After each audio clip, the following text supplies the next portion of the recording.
Hello everyone, my name is Maria Sherer and I am presenting DP3. This is Team 33 and we are Neat Freak. So to start off, there's a lot to unpack in this presentation. We're going to start with a review of DP1 and DP3. We'll next go into some patents that we found of other products similar to ours. We'll next go into an FMEA table, which is our failure modes and effects analysis, then a design for assembly slide.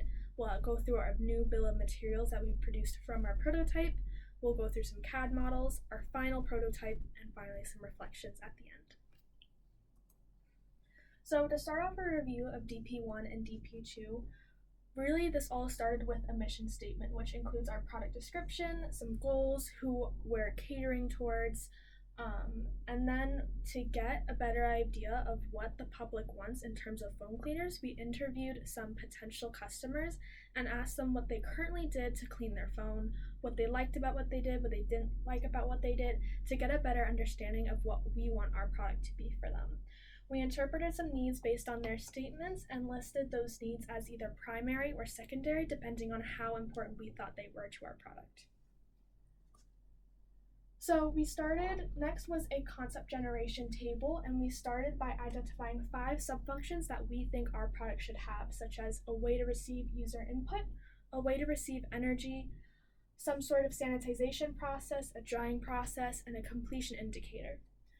For all these subfunctions, we identified potential solutions. So for example, for the completion indicator, it could blink, there could be a sound, and after completing this table, we all decided to outline possible solutions combining different features to come up with 8 different possible solutions, again, all with unique features. So here are those 8 possible design choices. Again, they all contain different features. They're all mixed and matched. Like here, this one has a fan and plugged in. This one has a light. So again, lots of different options here for us to choose from. Here is a screening and scoring process that we use to narrow down and finally select a design to further work on. So here you can see the pluses indicate that this design choice enhances or satisfies the selection criteria, whereas a negative sign indicates that this design choice does not meet this criteria. And the selection criteria came from the customer needs that we identified earlier. Once we added all these points up, we were able to come to a final decision, and we chose the yellow design, which is highlighted in the previous slide. Here's that design. Here's a 3D model. The components of this design that we chose from the subfunctions are a mechanical lever. It would be battery powered, have a sanitization wipe, a towelette, and a blinking light to indicate the process is complete. And over here, looking at the CAD model, you can see here is where you would insert the phone. Right here would be 2 sort of rollers with some sort of sanitization liquid on them. So as the phone is pulled down by gravity, those would spin and clean the surface. The bottom 2 would be dry, which would wipe the phone down, and then the phone would exit here. So the team had to research multiple patents for other products similar to ours, so essentially other phone cleaning devices, to see if we were going to run into any issues of copyright infringement. And the second patent I want to highlight because the limitation on the team's design says to avoid using rotating brushes, which is currently a feature of our design.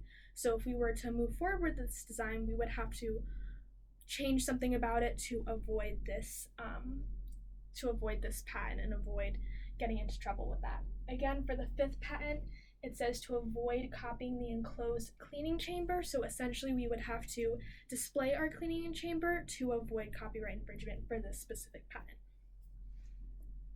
So here we have our failure modes and effects analysis table, which is essentially describing different ways we think our products could fail, the severity of the failure, and any ways we can detect this and eliminate it from even failing in the first place by changing our design. So for example, one potential failure is that the liquid from the sanitization gets on the phone, which would be really bad because we really don't want to break anyone's phone. Causes of this would be leakings or openings in the sanitizer container or dripping from the foam rollers. And one way to prevent this from ever happening is tapering the bottom of the box in the opposite direction of where the phone would be, and so that any liquid that does drop is routed towards away the phone. And another potential failure mode is that the phone would be too wide or too big to fit into the foam rollers. And so one way to counteract that or to avoid that failure in the first place is to make the foam rollers very flexible and quite fluffy so that they can fit a variety of phone sizes. Next, we have our design for assembly table, and essentially this describes how much time we think our prototype will take to create, and this is important especially in the manufacturing line because time is money and we really want this to be ideally as low as possible. You can see here that we have multiple components to our prototype, such as the main housing, the cleaning rollers, the sanitization container, and here we've estimated how long each of those components would take to assemble, and then summing those up comes to a total assembly time of 23 minutes. Here we have our bill of materials, which is specifically for our prototype, and so basically what we had to do is take all those receipts and look online for any online receipts of things that we physically bought and adding them here, and anything that we were given to or that we found for free. An example would be the Arduino Uno that our class gave us. We had to go online and find an estimate of how much that would be if we had bought it. Adafruit was a website that we did search up to find the Arduino Uno cost, and then finally that came to a total cost for our prototype. It came out to be $94.26, which was much higher than we initially anticipated, but that's why we're doing it now. So here is our functional prototype. As you might have noticed, it is a bit different from our CAD model. This was due for a couple of reasons: time constraints, money constraints, material constraints, and also the CAD model just was not as feasible as we initially thought it was once we were actually in the lab. Here you can see it's made out of wood and screws, whereas in the CAD model we thought it was going to be 3D printed and made with maybe aluminum. So yes, there are some differences, but we were quite happy with our final prototype. So here are some more pictures of our prototype. Here you can see the inside. Again, there obviously were similarities. We do have foam rollers. There's two up front and there's two farther back. One thing that we would have liked to change, or we would change in the future if we were to pursue this further, is to make more than one of the foam rollers rotate, because in our prototype only this foam roller right here is attached to the motor, but ideally to get the most out of the rolling motion to clean the phone, all four of them would rotate.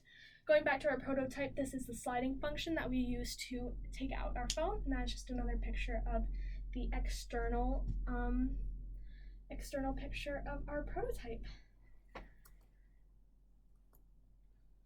That is it. Thank you so much, everyone, for listening, and thank you.